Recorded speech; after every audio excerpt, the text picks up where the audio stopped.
Mesdames, Messieurs, bonsoir et bienvenue sur Canal 2 International. C'est un autre rendez-vous de l'invité de la semaine qui reçoit pour cette autre sortie un passionné de la banque, un amoureux des droits des consommateurs. Vous allez le découvrir dans quelques instants seulement, mais je me permets de donner son nom. Il s'agit de M. Moyo Kamgan, c'est un banquier international. Ça fait plus d'une trentaine d'années qu'il est dans le secteur et certainement il a une communication pour vous, les téléspectateurs, vous les consommateurs aujourd'hui. Monsieur Moyo Kamgan, bonsoir. Bonsoir. Merci d'être venu, merci d'être l'invité de la semaine. Comment vous allez? Je vais très bien et c'est à moi de vous remercier de me recevoir. C'est un plaisir de vous avoir. Alors, pour une brève présentation, je le disais dans l'entame de ce programme, vous êtes banquier international, plus de 30 ans d'expérience en Afrique. Vous avez fait du droit des consommateurs votre passion. Les secteurs bancaires et technologiques en Afrique et en Europe, c'est pratiquement votre ADN. S'il y avait quelque chose d'autre à rajouter, vous aurez dit quoi? Je pense que vous avez bien couvert. J'ajouterais que mon expérience bancaire a l'avantage d'être très variée géographiquement, puisque j'ai commencé ma carrière en Angleterre. Je l'ai poursuivie dans le Golfe, où j'étais basé à Bahreïn, avant de revenir en Afrique, où j'ai passé 6 ans entre le Ghana et le Nigeria. Donc une expérience qui est restée toujours africaine, parce que dans toutes ces années, c'était l'Afrique, mais avec des perspectives, des regards et des géographies différentes. Avant d'entrer dans le vif du sujet, on profite de votre expérience. Qu'est-ce qui se passe souvent pour qu'on ait une rareté de monnaie sur le marché en tant que banquier international, en quelques mots? En quelques mots, et là je parle de la monnaie de manière générale, pas du cash physique. L'offre et la demande d'une monnaie déterminent sa rareté et déterminent sa disponibilité et donc son prix. Donc en fonction des performances macroéconomiques d'un pays, si par exemple un pays est net exportateur de pétrole et que le prix du pétrole augmente, mécaniquement ça signifie que les perspectives de revenus de ce pays vont augmenter, toutes choses étant égales par ailleurs. Donc, ça signifie que, toutes choses étant égales par ailleurs encore, la monnaie de ce pays va s'apprécier par rapport à ce qu'elle était il y a quelques jours. Merci pour ces explications-là. Ça permet aux uns aux autres de comprendre parce qu'actuellement, on a un problème de monnaie sur le marché. Mais vous êtes au Cameroun pour un projet qui vous tient à cœur. Ça fait quelques jours que vous êtes là et on parle de Wadivo, vous êtes le fondateur de Wadivo. Ça veut dire quoi, Wadivo? Alors, Wadivo, c'est d'abord une solution. Et c'est une solution qui vise les consommateurs qui sont confrontés à la même problématique dans plusieurs pays africains, qui est que dans l'utilisation de certains services quotidiens, que ce soit les services bancaires, que ce soit les services téléphoniques, il leur arrive parfois de ne pas être facturés ce qu'ils devraient être facturés et de payer plus que leur dû. Donc, face à cette réalité,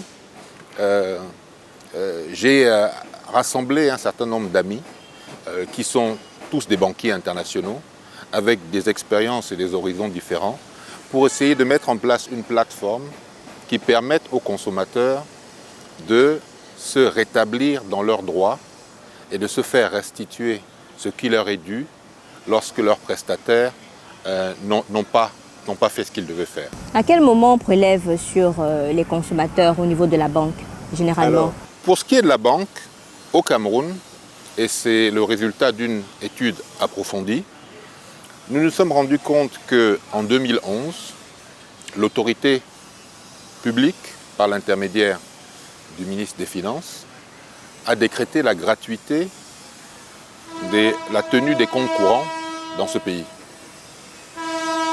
Malgré cela, pendant des années, bien que l'arrêté soit reconnu et que cette gratuité devait s'exercer, malgré ça, pendant des années, les banques ont continué à facturer. Donc, Après cette analyse, nous sommes arrivés à la conclusion que les clients sur cette période sont aujourd'hui en droit de réclamer ces facturations qui étaient effectivement abusives.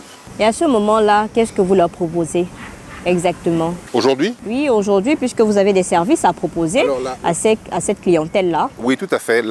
L'offre commerciale pour cette clientèle est très simple.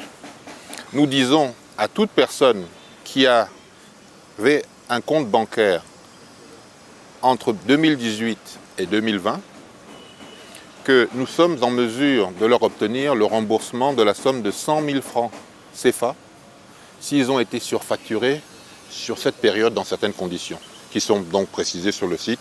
Mais l'offre commerciale est là. Vous pouvez récupérer 100 000 francs. Considérez que c'est de l'argent qui dormait pour vous dans une banque et on va le récupérer. Et les avantages de Wadivo là, parce que quand quelqu'un vient et vous dit je travaille pour vous, je vous permets de récupérer vos 100 000 qui dormaient quelque part, on se dit mais c'est quoi l'intérêt derrière? Ah mais nous rendons un service et en fonction de, en contrepartie de ce service, nous sommes rémunérés. Donc nous touchons une commission sur l'argent que nous récupérons pour le compte de nos usagers. Mais lorsque l'usager s'inscrit sur le site et nous donne les détails de sa réclamation, ça ne lui coûte rien.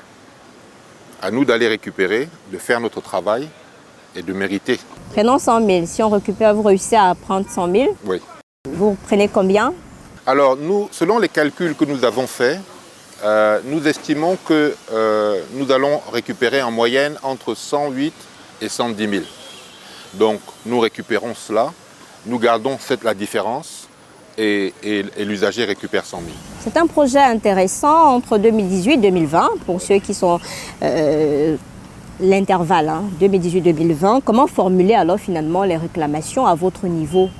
Comment est-ce que le consommateur formule et active cette réclamation? Très bonne question. C'est très simple.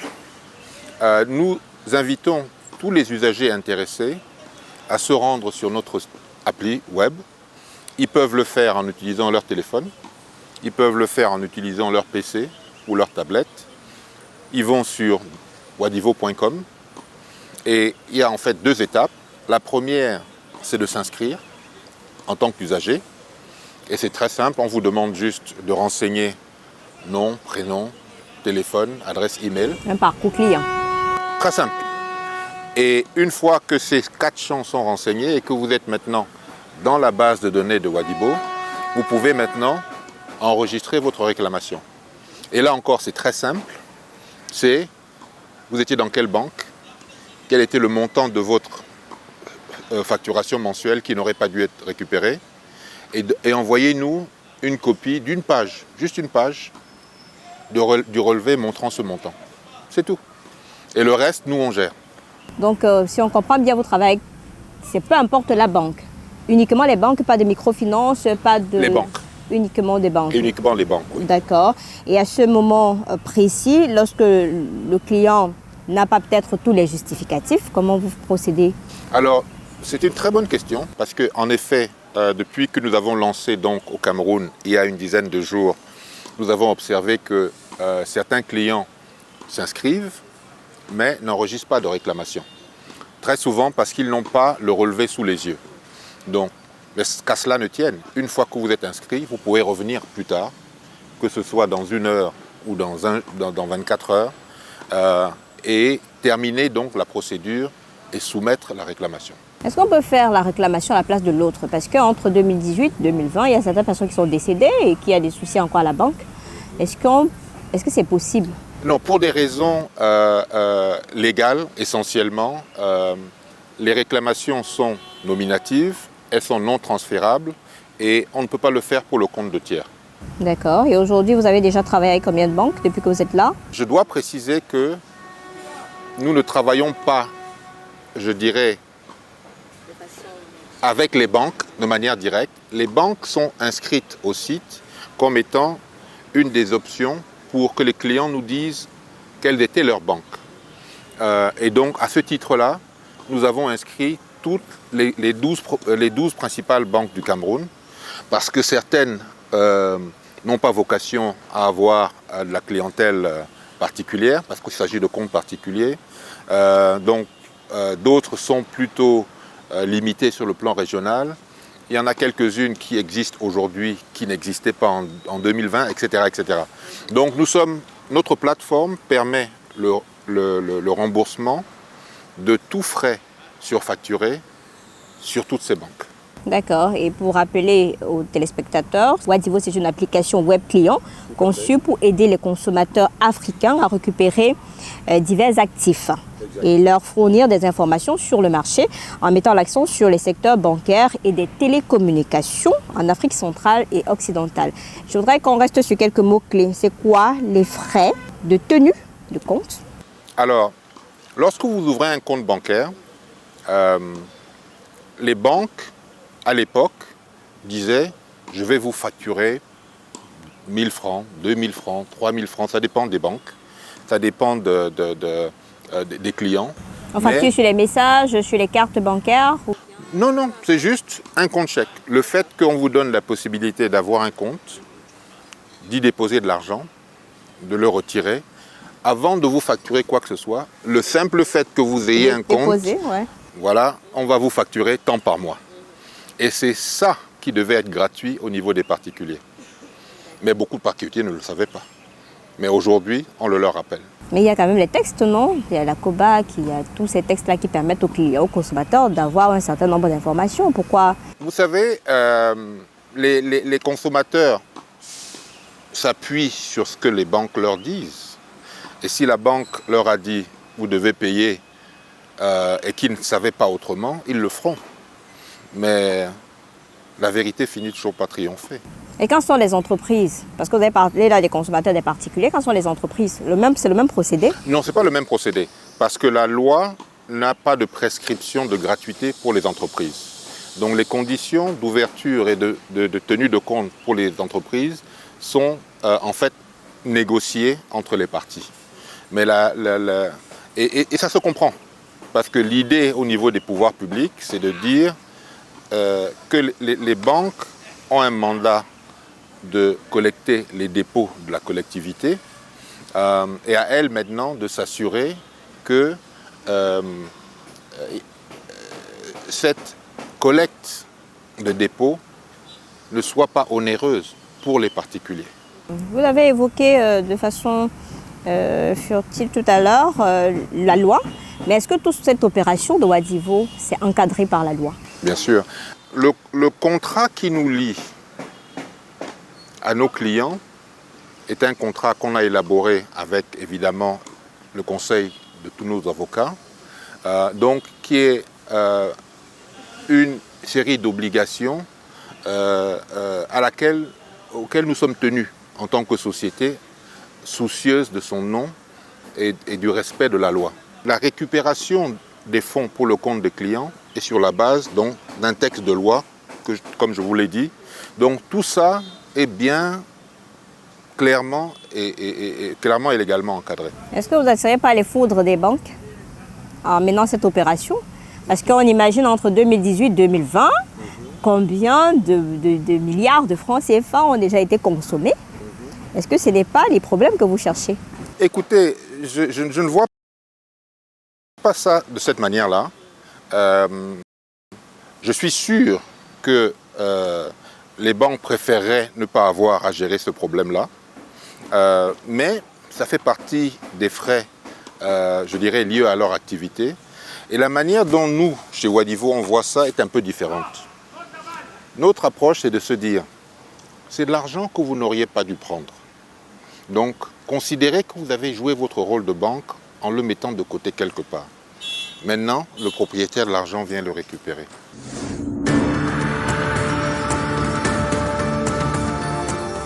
Mais est-ce que la restitution sera facile? Parce qu'aujourd'hui, on sait que quand vous devez même de l'argent à quelqu'un, ce n'est pas évident. Mais aller récupérer de l'argent sur une période donnée, est-ce que ça va aller, vous pensez?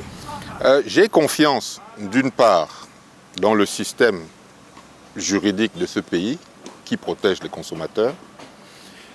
Je suis aussi confiant que les banques comprendront que c'est dans leur intérêt commercial d'honorer leur engagement. Vous en avez parlé avec quelques-unes de ces banques. Est-ce qu'elles ont véritablement compris? Est-ce qu'elles sont disposées à collaborer et à faciliter votre travail de restitution de fonds? Je n'ai pas parlé évidemment à toutes les banques et des discussions informelles n'engagent personne. Mais sur la base des discussions que l'on a eues, je pense que ça ne devrait pas poser de problème. Mais je voudrais vous demander pourquoi maintenant? Pourquoi seulement maintenant? Nous sommes en 2023. Pourquoi penser à un magnifique concept seulement maintenant? Écoutez, jusqu'ici, j'étais dans la banque, je faisais autre chose. C'est un projet qui me tient à cœur, mais que j'ai lancé donc une fois que j'ai quitté la banque.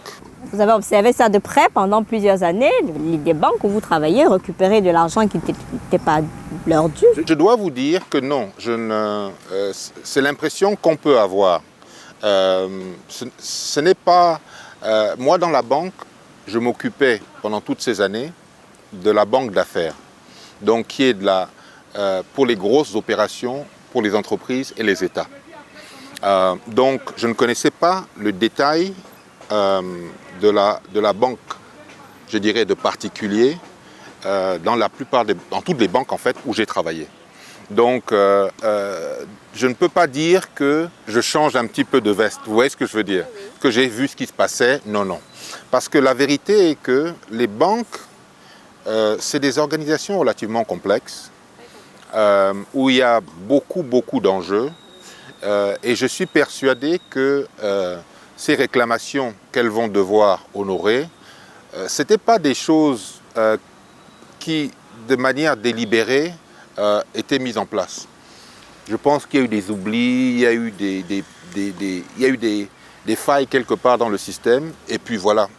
Mais, faille ou pas faille, le moment de la restitution est là.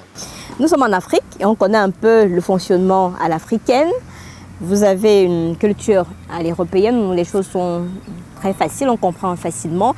Est-ce que les consommateurs, vous pensez que les consommateurs camerounais sont véritablement prêts à se lancer dans ce projet pour récupérer leurs fonds et accepter qu'il y ait des petites perceptions? Écoutez, nous on a fait des études pour lancer ce projet et le sentiment que j'ai sur la base de ces études préliminaires, c'est que c'est un projet qui va être bien reçu. Et les premières, comme je vous l'ai dit, on a lancé il n'y a même pas 10 jours, et les premiers feedbacks que l'on a au niveau des inscriptions sont très encourageants.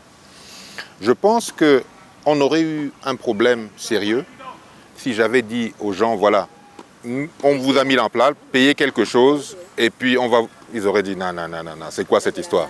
Mais comme on est, je dirais, alignés, s'ils ne gagnent pas, je ne gagne pas. Je pense que c'est gagnant-gagnant et ça facilite les choses. Vous parlez du secteur bancaire, mais il y a que vous intervenez dans le secteur des télécoms aussi. Est-ce que Wadivo va jusque-là? Nous avons décidé d'y aller pas à pas pour d'abord nous présenter au marché, que les clients nous connaissent, apprécient nos services. Mais c'est vrai, c'est notre intention d'offrir très prochainement d'autres services, et en particulier dans le secteur des télécoms. On va vous permettre de résumer en quelque sorte ce concept-là aux téléspectateurs. On vous a vu sur les plateaux de télévision, dans les chaînes de radio, parler de Wadivo. Pour ceux qui nous prennent à l'instant, est-ce que vous pouvez résumer en quelques mots ce que c'est que Wadivo? En quoi est-ce que ce concept peut aider les consommateurs? Comment faire pour participer? Et est-ce que les contours juridiques sont suffisamment fiables pour éviter que demain, on ne nous appelle pour dire que vous avez reçu un monsieur ici, il est parti, on ne l'a plus jamais revu? D'accord.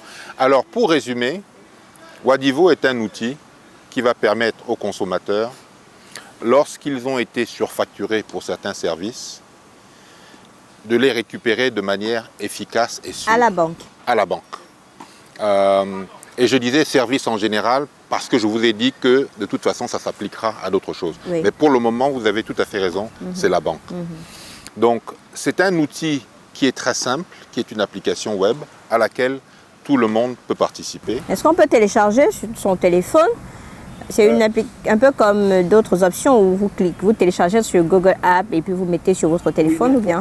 On n'a pas à ce stade développé d'app pour une raison très simple, c'est que lorsque vous lancez un nouveau produit et que vous êtes en permanence à l'écoute de ce que le client dit, il y a beaucoup de changements au jour le jour. Alors que quand une app est publiée, elle est figée. Et si jamais vous la changez, vous obligez les consommateurs à télécharger des changements et ça peut devenir lourd. Donc à terme, on aura une app. Mais pour le moment, il y a des changements parce que les clients nous disent telle ou telle chose. Donc on ajuste pratiquement au jour le jour pour répondre à leurs besoins. Il suffit d'aller juste taper www.wadivo.com et remplir un formulaire. Tout à fait. Il faut être de la période de 2018 à 2020. 2020. Il n'y a pas de frais. Il n'y a pas de frais pour l'opération. Et le montant, c'est à partir de 100 000 francs. Vous récupérez 100 000 francs, en effet, si vous avez été surfacturé plus de 3 000 par mois. Nous sommes en train de mettre en place une autre échelle de remboursement qui sera de l'ordre de 30 000 francs, si c'est moins, de manière à ce que tout le monde puisse en bénéficier. Mais l'objectif est de pouvoir récupérer 100 000 francs pour la majorité de nos usagers. Objectif à court, moyen, long terme? Ah, c'est du court terme. Parce qu'une fois que nous, on a les informations, que je vous explique, et c'est là une très bonne question, je vais aller, nous et notre équipe, on va aller voir les banques et s'asseoir avec eux, disant, bon, comment on paye? Et ça, c'est une discussion qui n'est pas une discussion à long terme. C'est vrai, peut-être il y aura des formulations pour vous demander de revenir. Et finalement, pour formuler les réclamations, on fait quoi? Et que fait finalement Wadivo pour restituer les frais de tenue de compte par les banques? Alors, vous nous donnez l'information. Ça, c'est l'étape clé. Donc, lorsque vous êtes inscrit, vous nous donnez l'information, vous dites, j'étais client de telle ou telle banque, et toute la liste est là. Ils m'ont facturé tant par mois. Est-ce qu'on va retrouver tous ces fichiers-là? Ça, c'est une question. Je suis persuadé que beaucoup de réclamants potentiels ne le pourront pas parce qu'ils n'ont pas l'information. Est-ce que vous avez des alternatives dans ce cas? Malheureusement, non, parce que l'alternative dépend de la banque. Or, je ne pense pas qu'il y ait une obligation légale pour la banque de vous fournir un relevé je ne sais combien d'années après. Donc ça, je pense que ça peut constituer une limitation. Mais je pense que la plupart des gens qui sont déjà dans une banque, qui ont une bonne relation avec la banque, auront cette information. Et dès qu'on a tout cela, la suite? Vous le mettez sur le site et après Wadivo gère. Le site est public ou bien c'est strictement fermé? Parce qu'il y a des informations aussi que les gens ne voudraient pas que ça se retrouve à l'extérieur. Très bonne question. Alors, le site est un site public, comme tous les sites web, mais il permet d'enregistrer des informations donc qui sont personnelles, même si ces informations sont limitées. On ne demande à personne de donner sa date de naissance, on ne sait pas où les gens résident, donc des informations très personnelles, on n'en a pas besoin. Le site a été conçu pour qu'on demande strictement ce dont on a besoin. Et ces informations, évidemment, sont stockées par nos fournisseurs de services, mais dans des conditions très sécurisées. Les consommateurs ont combien de temps d'ici là, depuis que vous avez engagé la communication? Le délai, il y a un délai? Non, il n'y a pas de délai, on est ouvert. Donc, ça peut aller jusqu'en 2025 Techniquement, oui, mais nous pensons que dans les 3 mois qui viennent, la plupart des gens qui sont intéressés à récupérer leur argent se seront manifestés. D'accord. J'ai vu que vous travaillez beaucoup avec le ministère des Finances, la COBAC. Qu'est-ce qu'ils en pensent? J'avoue que je ne leur ai pas demandé. Je n'avais pas demandé, mais nous sommes évidemment conscients du fait que la COBAC a pour mission de s'assurer que les banques fassent les choses proprement. Donc, et c'est d'ailleurs lorsque la COBAC est montée au créneau en 2020 que les banques ont arrêté ces pratiques. On n'a pas parlé non plus au ministère des Finances, Mais le ministère des Finances a pour vocation de s'assurer, en tant que ministère de tutelle, que le secteur fonctionne bien. Donc, même sans leur avoir parlé, nous sommes confiants que ce que nous entreprenons va dans le sens de leur mission. On rassure les téléspectateurs que ce n'est pas seulement l'Afrique, vous avez parlé d'Europe. C'est facile là-bas, de l'autre côté, avec Wadivo? Non, je dois clarifier, notre mission c'est l'Afrique. Uniquement l'Afrique? C'est uniquement l'Afrique. Dans l'équipe de Wadivo, nous avons des conseillers européens. Un conseiller qui est plus spécialisé tech, qui est basé à Londres, M. Isbel.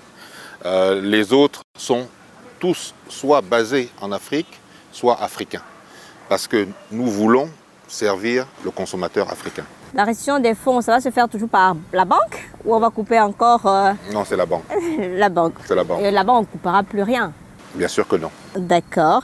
Alors, est-ce qu'il y a des difficultés depuis que vous avez engagé? Quelques difficultés depuis que vous avez engagé avec cette application Wadivo? Est-ce qu'il y a des... Non, pas de difficulté particulière. C'est facile, l'enregistrement, tout le monde, c'est assez lisible. Oui, il n'y a pas de problème. D'accord, on va vous permettre de vous adresser aux consommateurs, de banques surtout, pour les séduire davantage avec le conseil Wadivo. Notre priorité, c'est de vous servir. Donc, ce projet, au niveau de la banque, il n'est pas par hasard. Il y a beaucoup de domaines, même dans la banque, où on aurait pu envisager d'aller récupérer quelque chose qui vous est dû. Mais nous avons ciblé ces frais de tenue de compte parce que c'est simple, c'est quantifiable, vous savez ce dont il s'agit et ça peut être exécuté relativement vite. Et une fois que ce sera fait et que cette confiance entre nous sera établie, on trouvera d'autres choses parce qu'il y a des choses à faire. Rappelez le site. Le site est www.wadivo.com. Merci M. Moyo Kamguin d'avoir accepté d'être l'invité de la semaine sur Canada International.